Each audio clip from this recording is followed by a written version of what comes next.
Hey, Hey, Thomas. how's it going, my friend? I'm doing well. How are you doing? I am doing fantastic. As you can see behind me, it's not what you guys saw last week with the cool, profiling and criminal true crime stuff behind me. I am on the road doing all the work that we need to do, having a little fun in the meantime. I've been all over the place, and I'm in Florida now, which is funny, being in a show called Profiled. Some of the biggest names in the historical part of serial killers and profiling and all that here in Florida has, Ted Bundy, Eileen Wuornos, then Danny Rawling. If you don't know who Danny Rawling is, he was the Gainesville Ripper, the inspiration for one of your favorite horror movies, Scream. That all occurred. I'm somewhere on the Gulf of America. Looks like very nice there. It looks like you're doing the background's nice. You got a pool behind you, and I hope you're enjoying yourself. Yeah, I think after the show, I think I'm going to take a dive in or something, just to celebrate our second episode here on All Access Network Television. I'm excited about this one because this is a real breakdown of, the criminal mind, how they put the categories. It's just the serial killer type. And I'm excited for that. And hopefully the signal stays good, because I'm not used to Wi-Fi here in this location, our private location, of course. So you'll hear birds too and everything coming through. Actually, you got a little bit of skipping starting right now, but hopefully it'll subside a little bit. But yeah, hopefully it does. Hopefully nobody misses anything. Again, like I said, this is kind of chronological as we go through in these first few episodes. If you missed the first one, that was the history of how profiling came about. This one's going to be a breakdown of all the categories. All righty. And congratulations on your second show.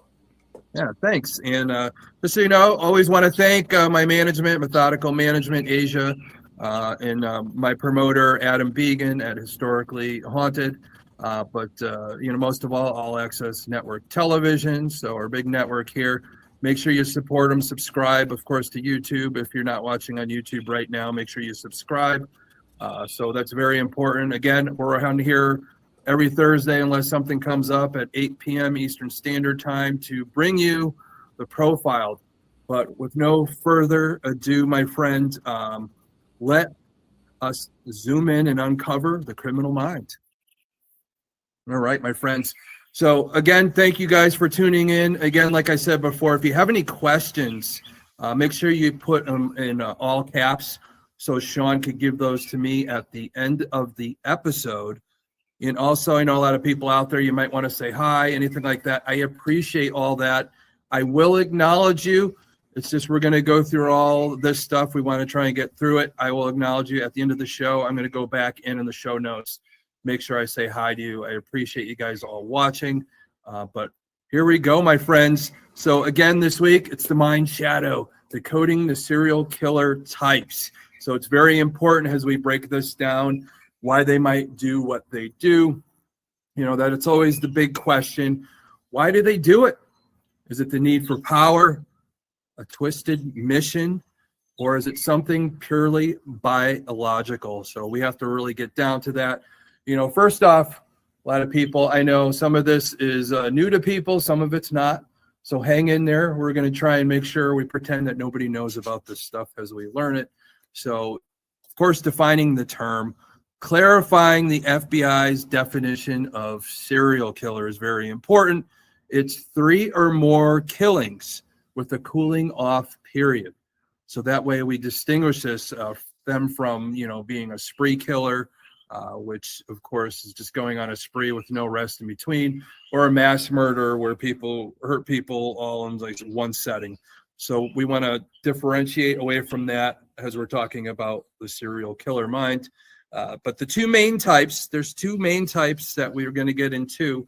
And it's going to break down from there, which is very important. Again, as we have to really look at this, as the weeks go on and we learn more and more and becomes more immersive, as you guys get into the mindset to be able to look at this stuff in a different vision, more of a 360 view instead of what you might have seen on TV or in a movie, what you read in a book. I'm going to try and help you apply it. So that way it'll help you in your own life and what to look out for and how to keep yourself safe. So two main types, classic, and there's spree serial murders. Okay. Now the classic is one that we hear about a lot. It's the basic stalking and is often sexually driven. So that's the ones that we hear about a lot. And there's also the spree serial murder, not to be confused, like I said before, spree killing, but spree more leading to led by a thrill seeking or control. So we put all those together and we're going to want to break those down. So another thing is there's always been a lot of questions. I've always had a lot of questions about, who's a serial killer, who may not be. There is that fuzzy in between that we get. What a lot of people are wondering, the people that may assassinate people, the murder for hires, your gangsters, cult hitmen, cult mentality, like I said. Those are the ones we have to try and distinguish. And we'll get into all that as the episodes go on. But first off, we want to look at organized and disorganized types of serial killers. That dichotomy really was credited to the late pioneer of the FBI, profiler Roy Hazelwood. So how it's broken down is we have the organized killer. So the organized killer, how we're going to look at that is more of the high intelligence, socially competent, plans meticulously. He follows the media coverage, so always wants to see what's going on, try and have that one up, or just to be able to mess with the media or anybody looking into them. Probably some best examples of that is Ted Bundy, all right, Dennis Rader, the BTK killer, and John Wayne Gacy. The reason why I say Ted Bundy, a higher intelligence. All three of them are of higher intelligence, but more planning. They knew exactly what they were going to do and how they were going to do it. But if you really look into those, and we're going to break all these down, will be single episodes of Bundy, of Rader, of John Wayne Gacy, some of the bigger ones, but they are considered that organized type killer who really has things, going in the right direction for them in planning it out and that type of stalking. And, not really leaving really many clues behind either. So they were very tough to catch. It was basically mistakes that brought them down. The other side of it is our disorganized killer. That's a lower IQ. And again, we talked about this last week. I think, a lot of people think serial killers are these masterminds, but a lot of them tested IQ-wise when they were captured.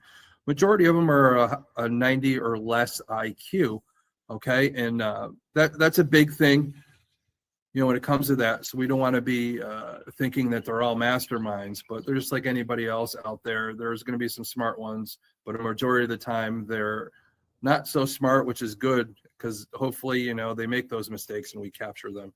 But the disorganized killer, a lower IQ, they're more impulsive. They leave the evidence. Socially awkward, more of that sociopath type thing. Some of the examples, of course, you're going to look at is Richard Chase, who was the vampire of Sacramento. And there was also Herbert Mullen. He was the guy who believed if he didn't kill people, he was trying to avoid California from having a major earthquake, and he thought killing people would help that avoid. Funny thing is when he was captured, I think it was a few weeks after he was captured, they actually had a huge earthquake. So I don't know. Sometimes these guys, crazy things that happen. But believe it or not, Jack the Ripper is considered disorganized because a lot of times he just left things the way they were. That evidence was wide open. And a lot of these people that are disorganized tend to have schizophrenic type of behaviors and all that. In case in point, Richard Chase, being the vampire of Sacramento, he believed his blood was turning into powder. So that's why he had to, drink blood of his victims and those types of things. Again, with Herbert Mullen and the Jack the Ripper, the prime suspect was Aaron Kosminski. We're saying schizophrenic. Aaron Kosminski was picked up and brought to an institution where he died in 1919. He stayed there the rest of his life. Funny thing is the day that he was picked up, all the Jack the Ripper stuff stopped. And of course, his DNA or mitochondrial DNA was found twisted in with Edo's dress that they tested recently. So that's another thing with disorganized, organized, disorganized. But a lot of people don't know there's another kind of category is the mixed category where it could be both. How that starts off, a lot of people start off disorganized and they develop that pattern to go more organized. They acknowledge that, in real life, things are messy. And many of these killers evolve from the disorganized to organized and as they perfect their craft. Some of the examples of that, of course, Jeffrey Dahmer really had a lot of issues at first, but he was really figured things out for himself. But again, of course, we thank God that things happen, and I feel bad for the victims of beforehand, but making those mistakes and figuring out what he did. Another one is Ed Kemper, the co-ed killer. Started off disorganized and became more organized. Same thing with Eileen Wuornos. They do have high intelligence, but they're acting on impulse. Organized, maybe plan abductions, but they leave messy scenes. So that's that mixed category that's important that we know. So it's getting a little darker out. Hopefully I get the lights on here. But one of the bigger ones that we have is the categories as we break them down. This is probably one of the most important parts because this is the nitty-gritty of what we're talking about tonight. How we're going to break down all the different types of serial killers, what their motives are, what possibly makes them up from what they do, what their mindsets are, why they do what they do, of course. So that's the important part. So the one I want to cover first, this is the one that really Hollywood jumps on. Hollywood really jumps on this one because of how it breaks down. It's that visionary serial killer. The visionary is the ones that have that psychotic break. They're driven by hallucinations or voices. Often the demons or God, typically they're suffering from a break in reality. A lot of their motives are just obedience to the perceived higher power or external entity. A lot of their characteristics are often disorganized. They not usually plan their crimes or select victims. Usually the victims are chosen, or those traits are based on the voice that dictates it in their head. So that's what's kind of sad. The reason why I think Hollywood jumps on this, like movies like Seven, all the 7 deadly sins, something's telling them to do that in the name of God or any of those types of things. So I think Hollywood thinks that's the one that most people are going to latch onto. Some of the historical people that were considered visionary killers that were hearing voices to do things, probably most famously David Berkowitz, son of Sam. Sam being the next door neighbor's dog, was telling him that he needed to do what he did. And of course, again, like we talked about earlier, Herbert Mullins, that there was a voice telling him that he needed to kill to prevent earthquakes. So it was the voice driving them, that inner demon of themselves, or that psychotic break, how they disassociate and let something take over. That's where I think a lot of times on my side of the paranormal, on side of true crime, where it blurs, is some of these people, when they disassociate, there is the mental break there, or they disassociate because something's taken over. So that's the big battle, how we talk about that. You never know. So it gets crazy. But from there, another big ones is similar to visionary. It's more mission oriented. They want to rid the world of something. They feel they need to rid the world of certain things. Like they target specific groups they deem undesirable, like sex workers, specific ethnicities. They believe to have a duty to rid society of a specific group deemed undesirable, certain professions, religions, lifestyles. Their motive is basically justification and social cleansing. God forbid, a lot of that, in a way, happens on social media already. Some people feel like they have to get rid of people because they don't agree with them. I think a lot of that's going on in our country right now. But if you want to break it down serial killer wise, there's a lot of the characteristics are often very organized and efficient. Unlike visionary, they are not psychotic. These are grown things. People are taught prejudice as we grow up, or not to appreciate other people or have empathy, but they simply have a deep held and albeit violent prejudices. And one of those historic ones of this mission oriented historically is Joseph Paul Franklin. So he targeted interracial couples, Jewish and Black individuals back in 1977 to 1980. So he was doing that type of thing.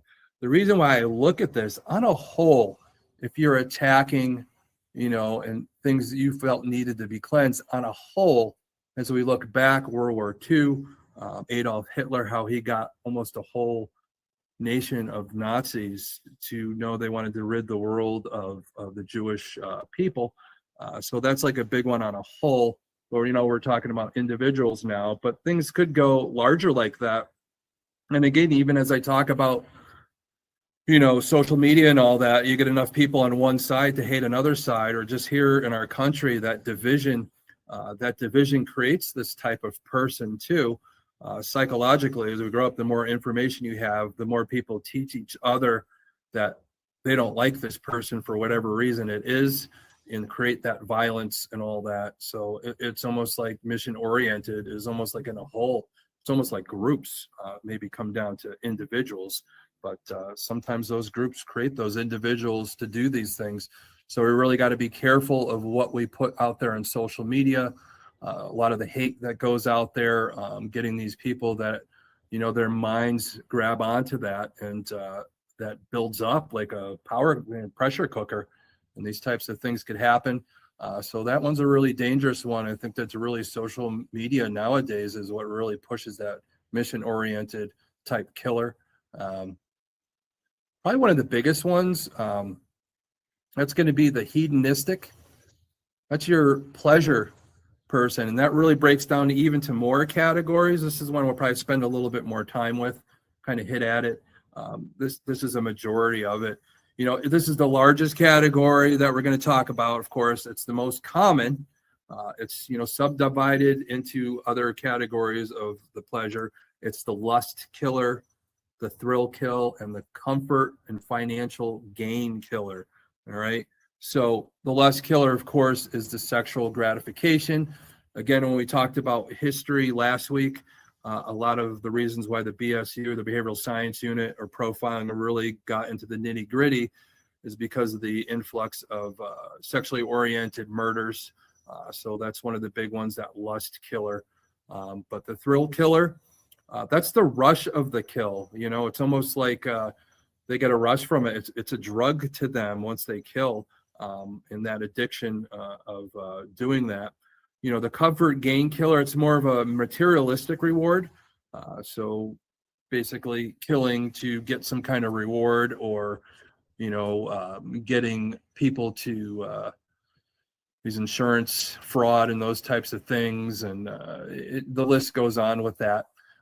But historically, we're going to look at this. So let's look at some of our historic serial killers and how they line up in this hedonistic pleasure serial killer point, in all the lust, thrill, comfort, gain killers and all that. So historically, one of the big names for the lust killer would, of course, be Jeffrey Dahmer. So he wanted that sexual gratification and all that he was yearning for, especially from a young age, all the way up until adulthood and all that. And it turned into other things on top of that, having lustful and keeping, some of these bodies around. And again, so desperate to keep them that he cannibalized them, I think, thinking the DNA, they would stay with him. So he had that lust and just wanted to maintain it. Probably one of the biggest thrill killers, Robert Hansen, the baker butcher up in Canada. What he used to do is he would capture people, put them on his plane, and he'd fly them out in the middle of nowhere, dump them off and say, start running. And then he would hunt them down. That was his thrill, was to hunt down human beings as animals. And, luckily he was caught. And a lot of these killers we're talking about, they make the movies about them, or they become characters. Because I know there was a season of Dexter where one of the serial killers, after Dexter was over, when he had his rebirth, when he was up in the middle of Maine, I think it was, or New York. And the main serial killer was a guy doing that. He was hunting the particular women down with, like they were prey. So that's a thrill killer example. And probably one of the biggest names as a comfort gain killer for materialistic reward, of course. The one that a lot of people say is the first known killer or serial killer here in the U.S., H.H. Holmes. So, of course, he was killing people for that insurance reward, getting that money, all that money that he used to make sure that he gained, getting that hotel that he was setting up and all those types of things. And, there's a lot behind it. Of course, we'll talk more about H.H. Holmes down the road once we get through all of our different things as we go on these first few weeks. Of course, we're going to learn more and more. But the primary gratification is to complete life or death control over another human. We got the godlike complex of deciding who lives and dies. That's the power and control, the dominance type of killer. So they are motivated by, of course, dominating or having authority, almost like that. If they're messed up, that's almost like I really look at it as the type of killers that you might get with that. People like Ed Kemper, the life or death, having power over people. It's very narcissistic. I think a lot more narcissists probably fall into that category if they become killers, if they have those other antisocial behaviors, which of course we're going to get into the psychiatry probably next week and what different psychological types of things affect people, how they affect the mind. We'll get into all that. But historically, it's the killing. They often prolong it. They frequently engage in a process-led crimes where they have to have a process almost, which of course is heir apparent with people like Dennis Rader, the BTK killer. He had a certain way of doing things, and that got him to his gratification. Crimes were torture, psychological terror, and the main event was more to their gratification than the kill itself. Another type of person like that, Harold Shipman, probably one of the most prolific serial killers. He was a doctor. He held life or death in people's hands. He was deciding who lived or died, that godlike complex. So that was like a big one in those aspects. So there's a lot of big categories. Again, we're going to cover a little bit more here, but let's the hedonistic subtypes. I just want to get into that just maybe a little bit more, just to get down to that. Your lust killer. It's important that we kind of understand a little bit more how we break all this stuff down to really pinpoint in on what we're dealing with, what we're looking against, how to keep ourselves safe, what to identify mainly in people around us, and mainly as kids are growing up, what they're exposed to and what we see.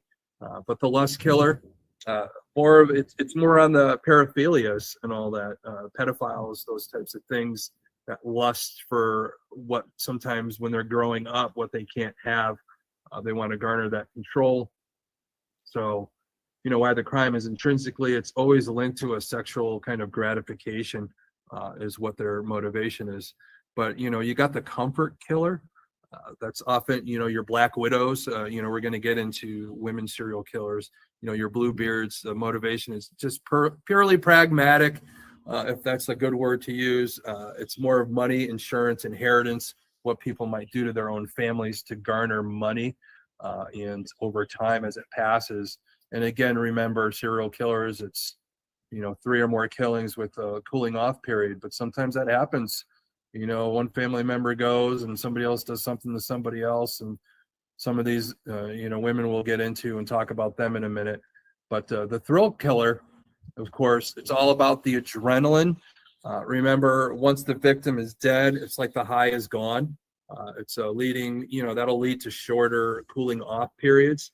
So a lot of times, it's a thrill killer. If we're looking at evidence and let's say something happens, then there's a time period, but then it starts happening closer and closer.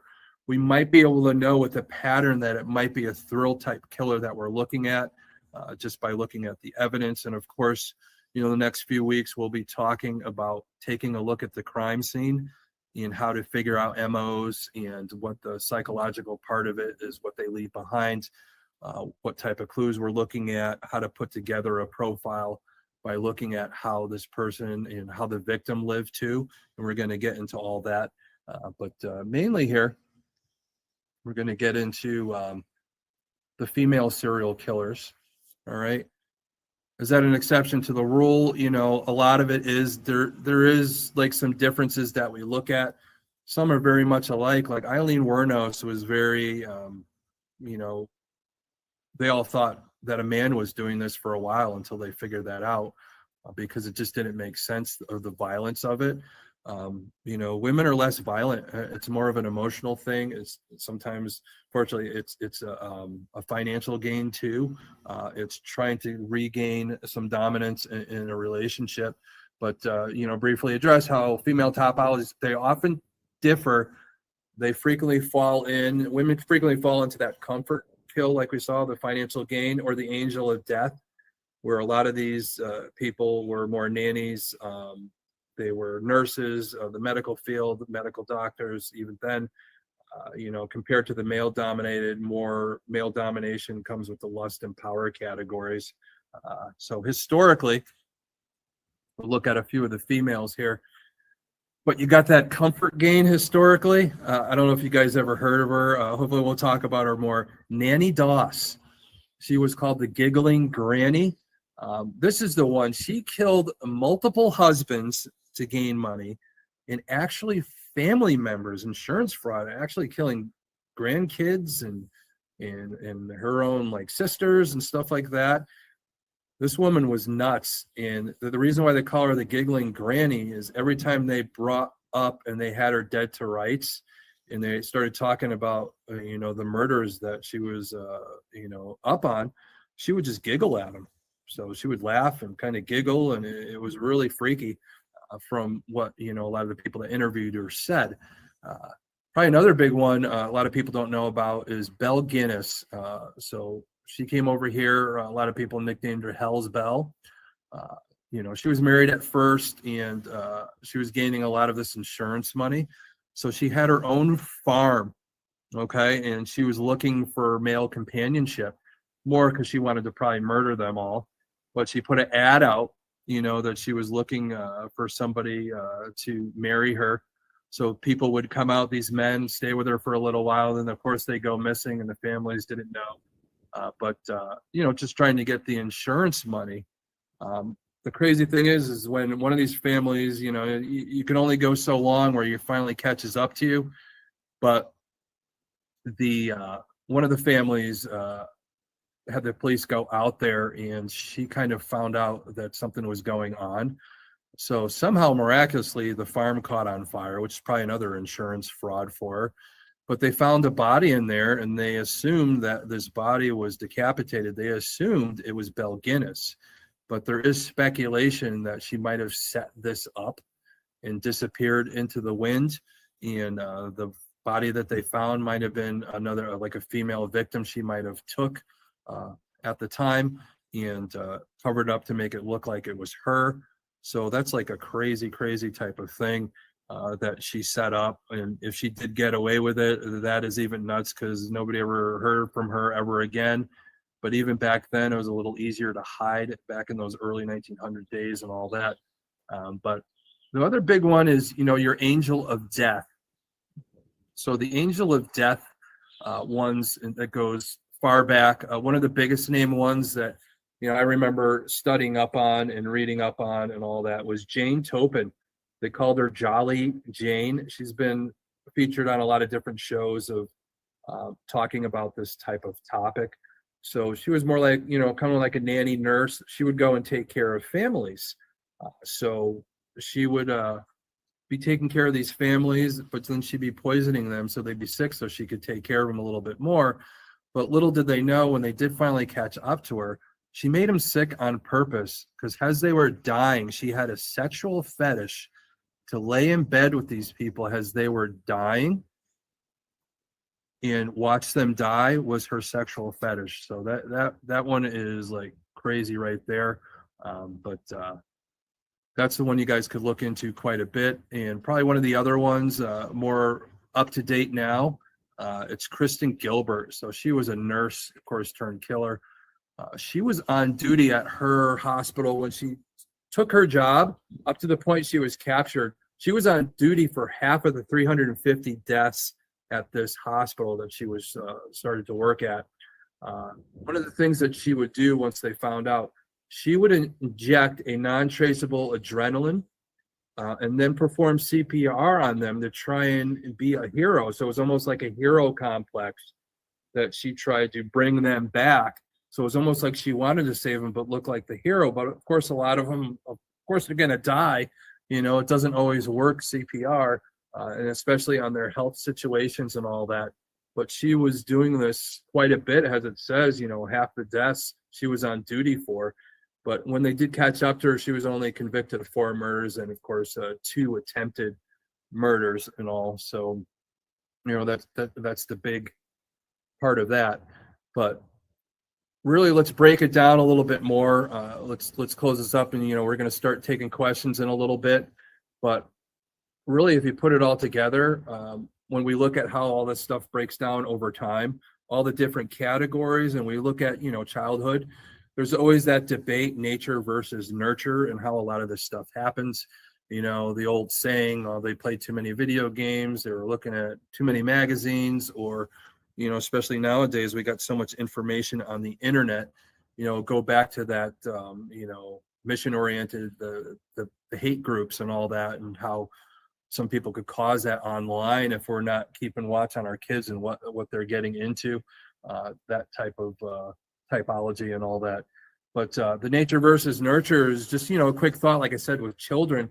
And a lot of times when these children were trying to break down, you know, with serial killers as they were interviewed over time, a lot of them had similarities, things that we could look out for potentially to help our kids, not until, you know, what they're watching and all that. Of course, it's hard, not easy being a parent, of course.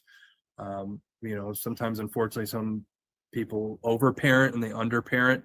You're trying to find that fine line. If somebody had a book on being successful, it'd be great. It'd be a bestseller, but, you know, we all make our mistakes and all that, but at least we could communicate with our children, especially, and keep an eye on things and get them the help that they need if they do need it. We just have to keep an eye on them, especially our teachers and schools, our neighbors, all those types of things. It takes a village. But the nature versus nurture debate, you know, in the quick touch, a lot of people know the McDonald triad. You know, the neurobiology of the McDonald triad is what they say.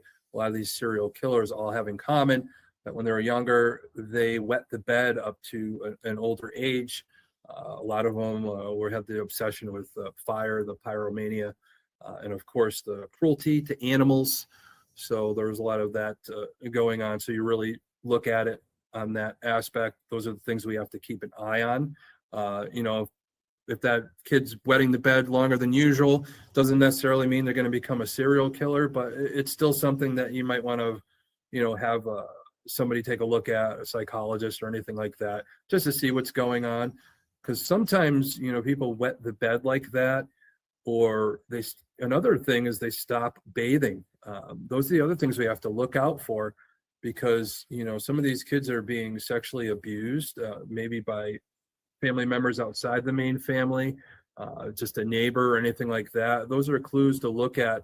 Something traumatic happened and we have to get them on the right path. So it's a big thing that happens to a lot of these people to get into these categories. But you know, you got to understand these types. Again, it isn't about glorifying the serial killer. Again, it's about preventing and profiling for the right reasons. You know, again, it's not just profiling, you know, the serial killer. Sometimes we have to profile the victims and see why they're being attacked, or how to hold that off, and how to learn from what we're talking about in these next few weeks, how to keep yourself protected and all that. So, and you know, we just want to get to that. So what we'll do is we got some time left and all that, and I want to be able to answer some questions. So let's bring Sean back up. Let's talk a little bit more, break down some of what we saw. But Sean, did you have any questions yourself at all? I know you were watching. I was kind of curious, is the fact, has there ever been a spontaneous serial killer that just kills in a snap at random? Well, I think, what we were talking about as we break it down, there is the potential for that. You could have trauma happen in your life and nothing happens, but all of a sudden there's that catalyst, that one thing that finally breaks you and all that. But it could be that psychotic break that we talked about earlier as we were breaking all this down. A psychotic break could happen at any time and turn you into a serial killer on a split second. None of us are immune to it. We've all had trauma growing up. All these people have had trauma, but there's that pattern. There's that one thing, that catalyst that breaks us. That psychotic break. But what I'm saying, after that psychotic break, is there anybody just been a spontaneous, just at a whim, just grab somebody and kill them and go on? I don't know if that would really break down for serial killer per se. That's, I don't say it's mass, it's not many, but more of that spree, because it would come from type of thing. It would come from their trauma and stuff that would cause that. Yeah, it is. We look at the criminal mind, or we look at the mind of just us as human beings and all that, those things that break us. Again, I'll go back to our youth and all that. And this is one thing I talk about a lot. I've talked about a lot on shows.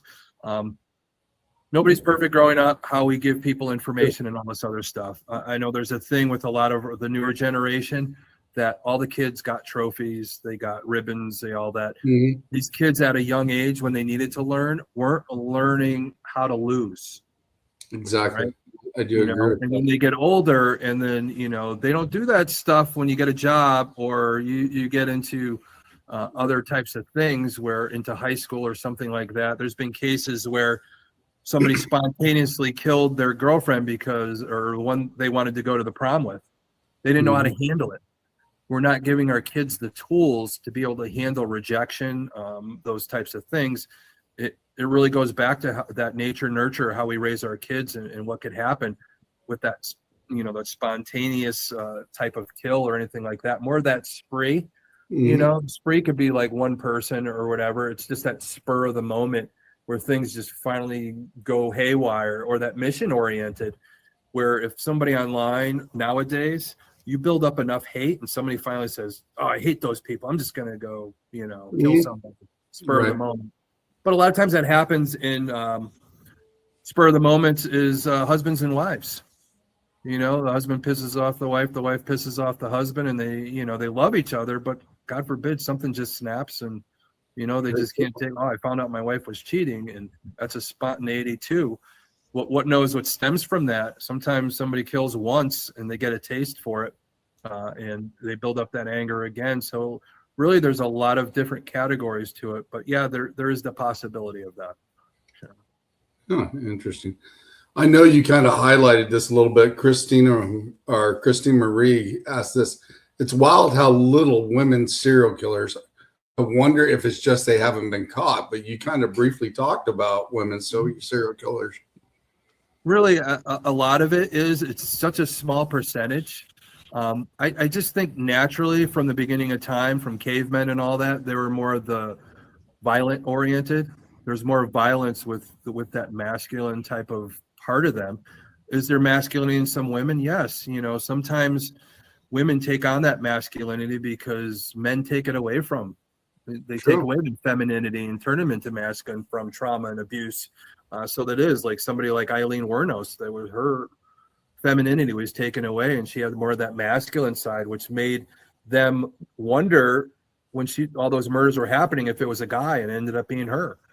So that's that gave her more time to kill, because it's so hard to pinpoint. You have patterns, you don't know the fingerprint of why these people do their upbringing until you actually capture them, interview them, and hopefully down the road we'll have a little bit more knowledge where we could pinpoint these people, as I talked about in the history, how they're getting more and more with science to be able to hopefully figure out these crimes before they get out of hand or too far into it. Hopefully, they don't have the 3 kills and become a serial killer, more of that 1 or 2, hopefully none at all. But it's so hard, I just think, just like the paranormal, we'll never be able to prove it scientifically or any way like that, because there's no way we could keep repeating the same thing over and over again, like in the paranormal, but also in the mind of a criminal. We don't know every little thing that happened in that person's life and what triggered them to do what they did. There's Right. patterns to it, but we'll never know exactly. And that's why it makes it very difficult to find these people. Usually we find them because we find them after the fact. We don't find these people beforehand. And the only way we could prevent it from beforehand is, a lot like we see online. There's so much hatred online, and it pushes Mhm. people to become that mission-oriented killer or have that psychotic break because somebody keeps blasting them over and over again, and they have that psychotic break and they turn them into these people. That nature versus nurture again. What do people do to each other? That bullying, the trauma, whatever they have going home. So a lot of that is going to occur. How do we avoid it? We have to be more mindful of that. We have to make sure that people don't look at getting psychological help as a stigma or anything like that. They have to get that help.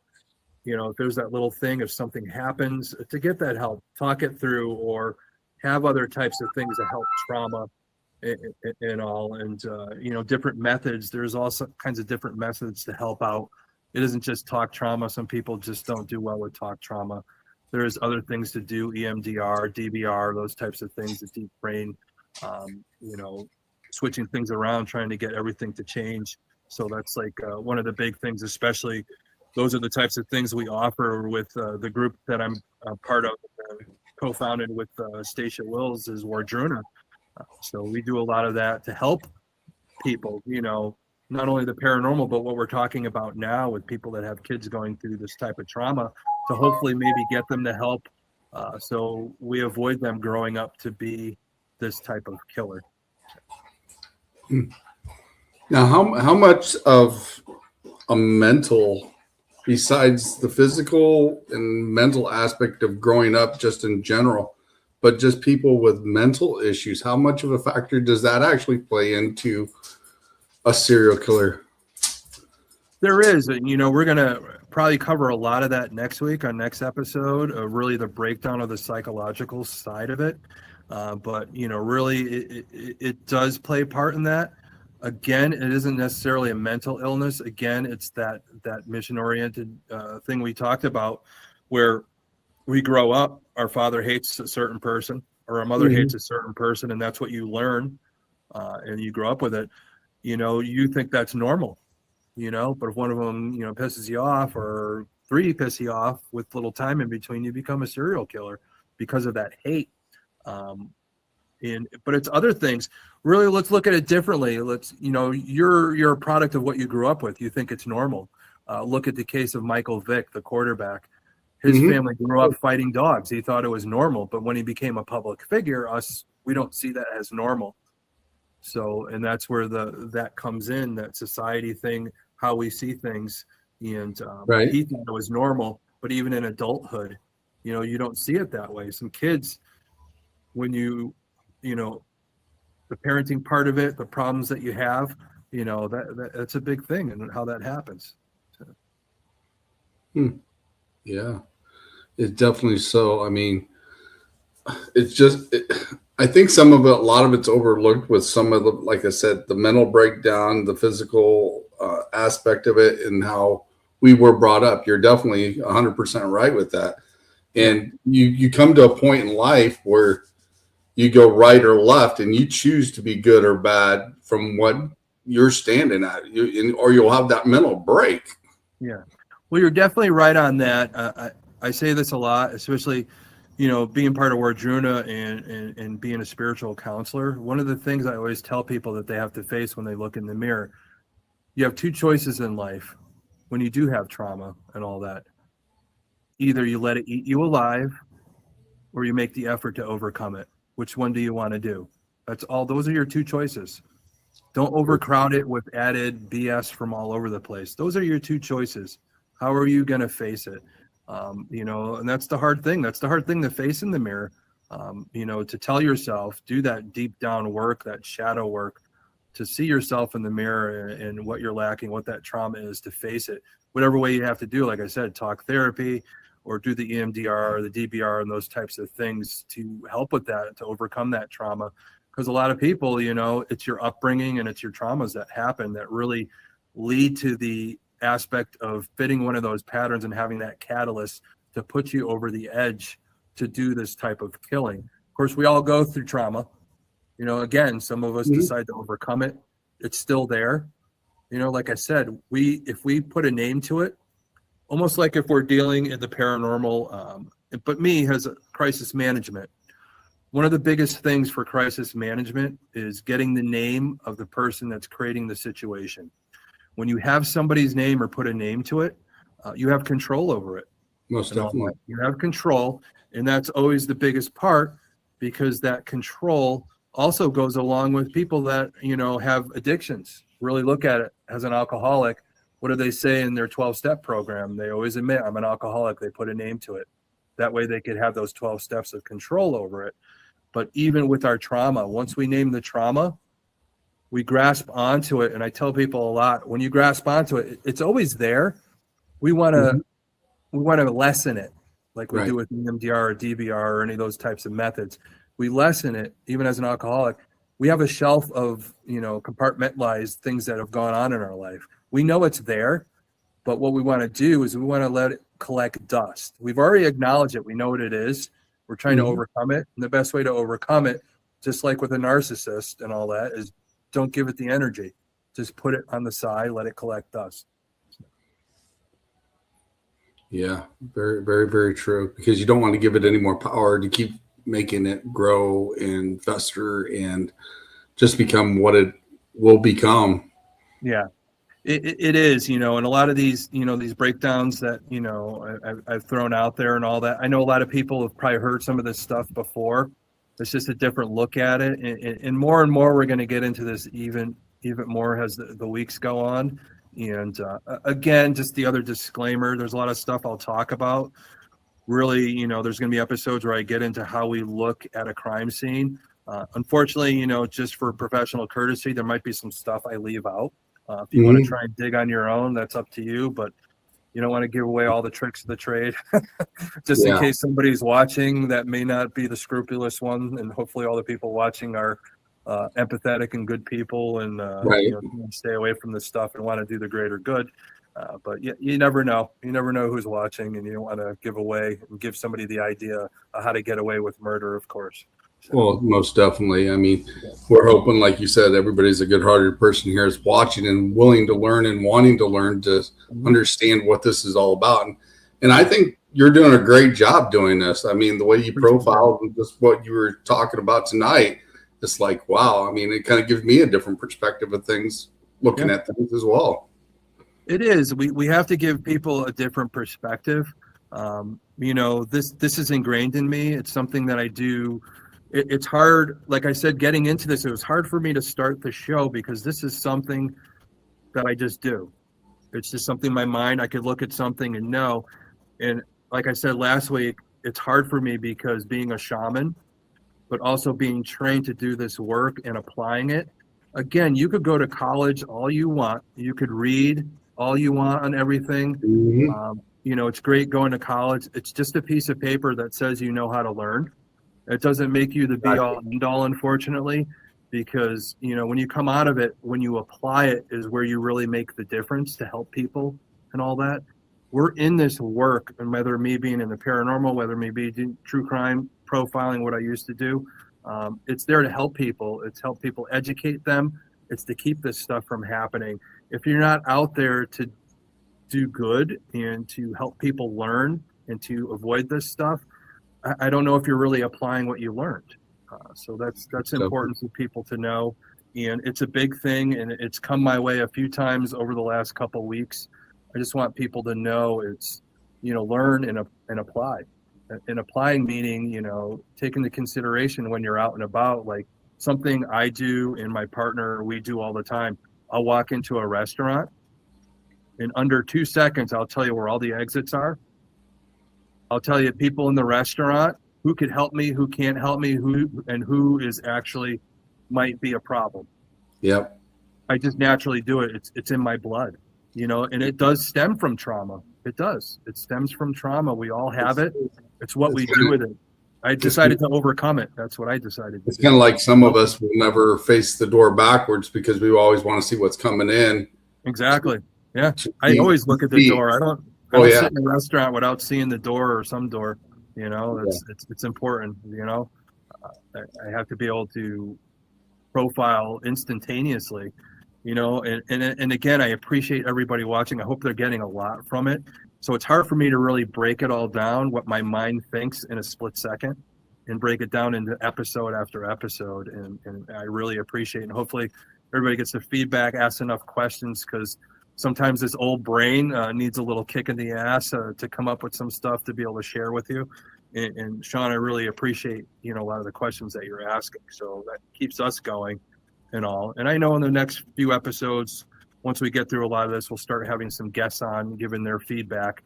You know, and it's always good to have people on, give their perspective, Right. because again, my perspective is my perspective. I could show you guys this stuff, give you a little the breakdown, but my life experience is much different than other people's life experience. You know, I could look at something from a life experience and be able to look at something and say, hey, this might be a clue to help solve this crime, where somebody else might look at it differently, and it might delay it or maybe speed it up. I don't know. You know, it is that type of thing. It's hard. You're applying something that you learned and using your life experience, which helped me when I worked in the prison system, being a shaman and being able to sense things before they happen. You know, sometimes I had that crossover. Is like, okay, is this my spirit guide telling me, or is this my training telling me, or is this my trauma telling me something's about to happen? Is that inner voice and all that? It's the struggle I had between the three. You know, is it my training? Is it just my gut feeling from trauma, that spidey sense of being an empath, Right. or just the shaman side of it, where my, you know, spirit voices are coming through to let me know, hey, be careful, or hey, look at this. And before going through this in the professional field, nobody knew that I was a shaman or anything like that. You know, you can't say stuff like that when you're in a law enforcement type of field. You know, I've been out of it since 2007.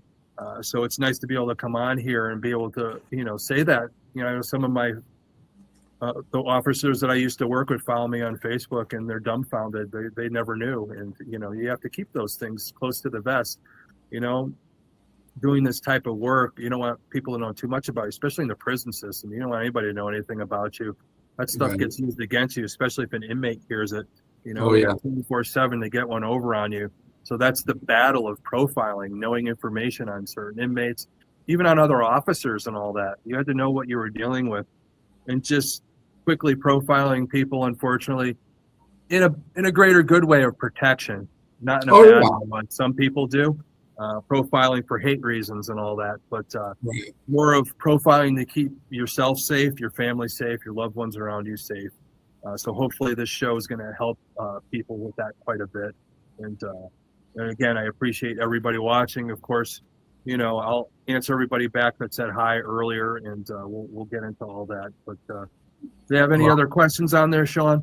I will definitely say this. I definitely enjoyed watching the show tonight. I definitely think it's very informational for sure. I think a lot of people need to sit back and start listening to things like this so they can start understanding, because a lot of things that happen can be explained. And if you're watching out for it, or get to understand why people are doing this, or see a sign of why, or something come up, or a warning, you know, that's helping somebody out. You could be saving somebody's life as well.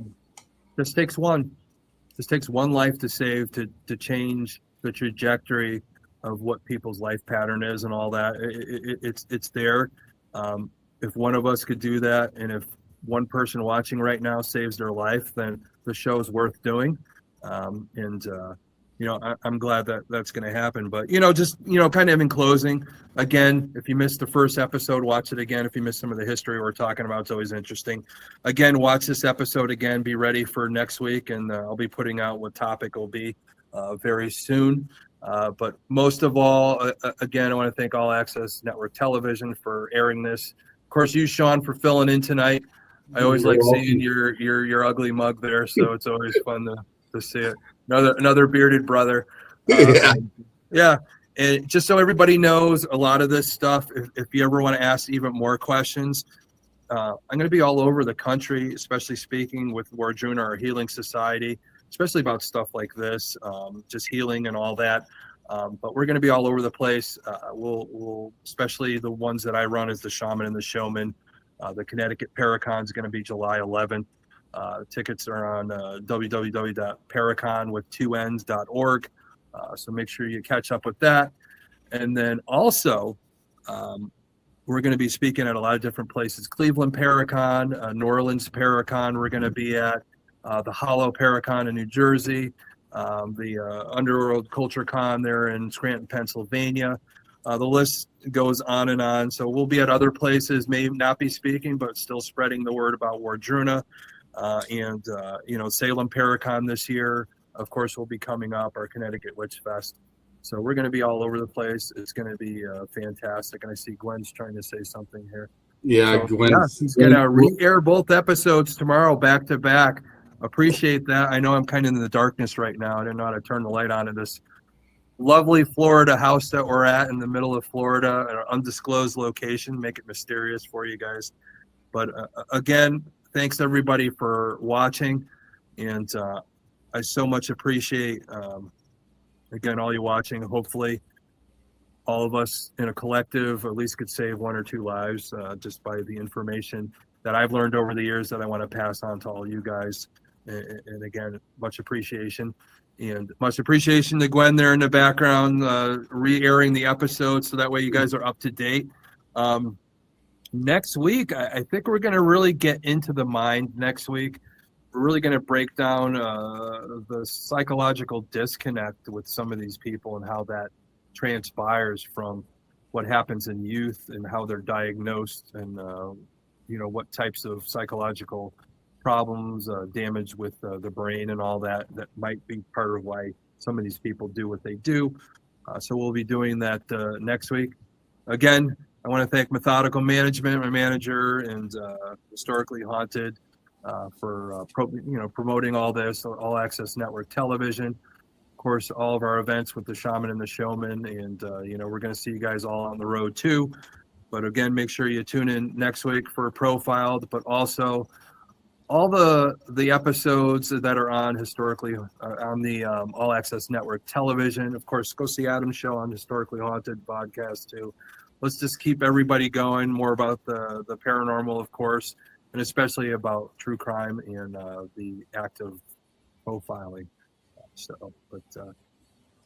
Well, I think we'll see you guys next week. And of course, at the end of the show, like I always say in all my different TikToks and stuff like that, I thank you guys, and let's go down the rabbit hole again, and we'll see you next week. All righty. Everybody have a great night, and keep up the great work, Thomas. All right. Appreciate you, my friend. Have a nice night, everyone.